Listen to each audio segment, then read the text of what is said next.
قال محمد بن عمر ثم قام، اے حضور نے غزوہ تبوک تے میں جمعے دی گل کرن لگا، 3000 بندہ اگے کھڑیا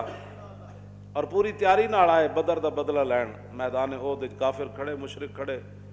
اور ادھر 700 ہیں میرے آقا و مولا کے سامنے، 700 ہیں، 300 منافق راستے سے واپس چلا گیا، حضور کو چھوڑ کر واپس چلا گیا، کہتے تھے ہم مسلمان ہیں،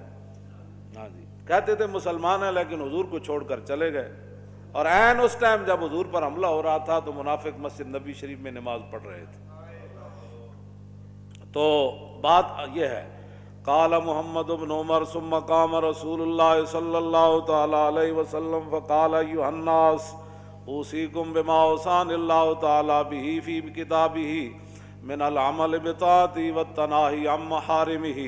ثم انکم اليوم بمنزل اجر وذخر لمن ذکر الذی علیہ ثم وطن نفسہ لہ علی الصبر